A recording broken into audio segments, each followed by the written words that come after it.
Friends, welcome back to my channel Shipra simple ব্লগে তোমাদের সকলকে জানাই স্বাগত। আজ হচ্ছে সোমবার, আর সোমবার সকাল থেকে আমি ব্লগটা শুরু করে দিলাম। আশা করছি তোমরা সকলে খুব ভালো আছো, আমিও খুব ভালো আছি। আর আজ অনেকটা সকাল সকাল উঠে পড়েছি বলে সূর্য মামা সবে উঠছে দেখতে পেলাম, তাই কুয়াশাচ্ছন্ন হয়ে আছে চারিদিকটা।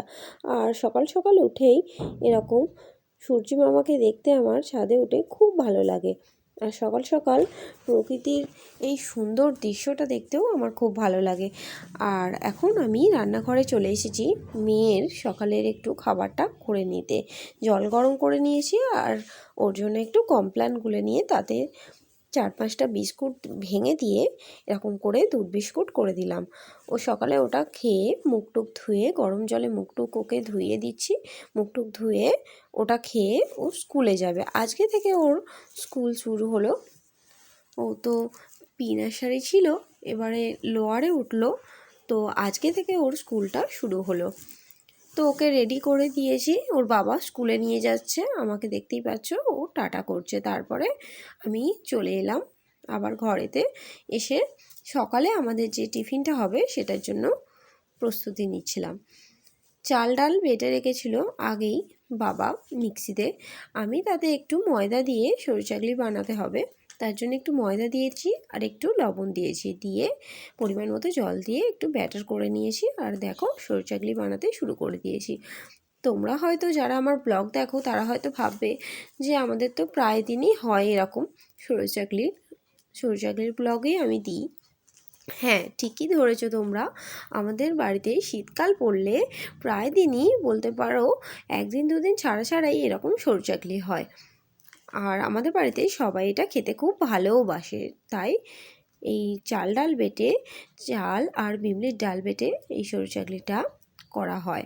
আর আমার চাও হয়ে গিয়েছে। আর দেখো আজকের টিফিনে রয়েছে এরকম সরু-চাকলি। আর তোমাদের দাদাভাই কালকে এই ল্যাংচাটা নিয়ে এসেছিলো, তাই ল্যাংচাটা একটু সরু-চাকলি দিয়ে খেয়ে নিলাম। আর তার সাথে তো রয়েছে চা, দেখতেই পাচ্ছ। এখন খেয়ে নিই, চলো তোমরা তাহলে ব্লগটা দেখতে থাকো।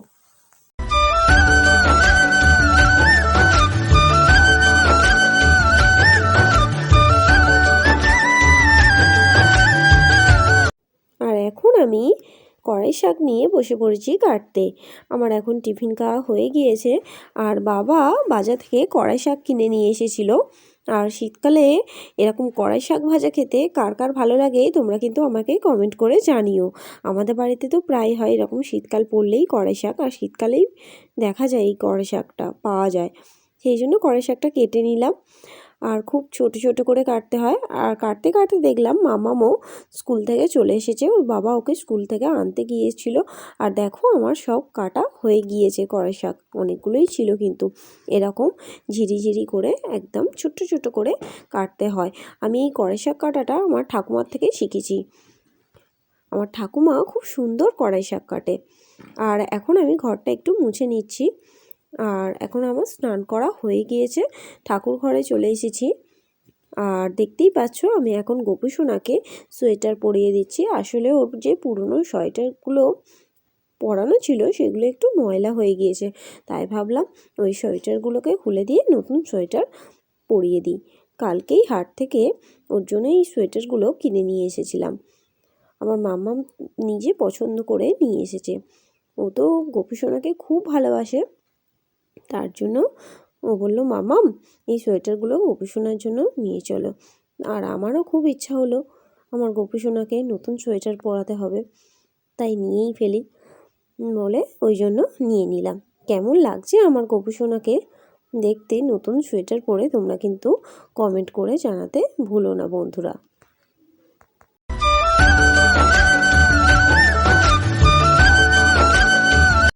আর এখন আমি ঠাকুরের কাছে প্রদীপটা জ্বালিয়ে নেব। আর তারপরে আমি ধূপ দেখিয়ে ঠাকুরকে আরতিটাও করে নেব। তোমরা তাহলে দেখতে থাকো আমার পুজোটা।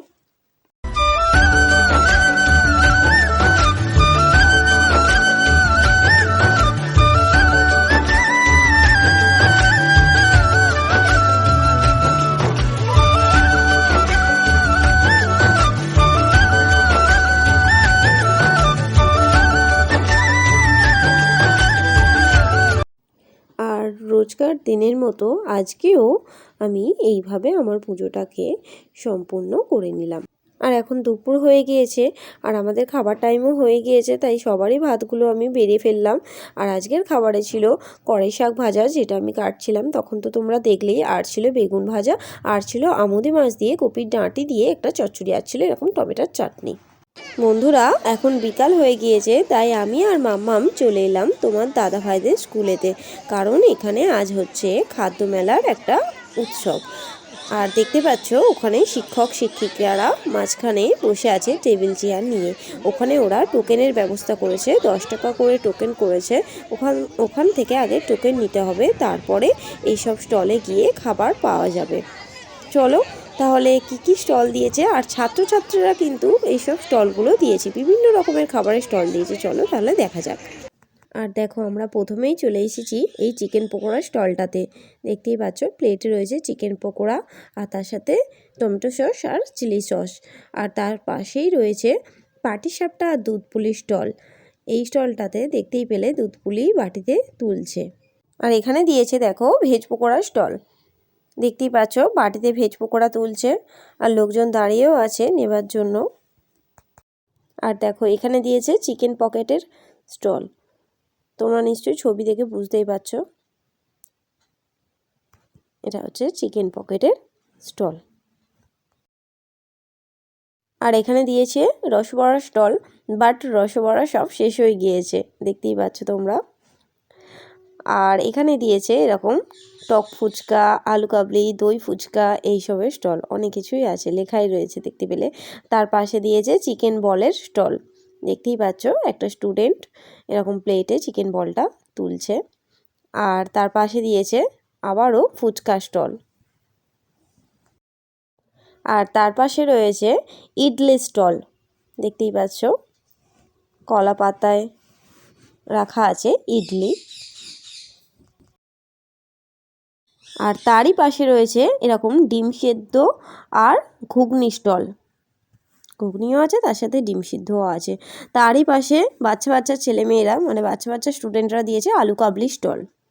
আর এখানে দিয়েছে দেখো কফি আর মোমো স্টল। কফিটা ফ্লাক্সে রেখেছে, বাড়ি থেকে তৈরি করে এনেছে বলে, আর মোমোটা ওই গামলার মধ্যে রয়েছে। আর এখানে দিয়েছে চটপটি স্টল।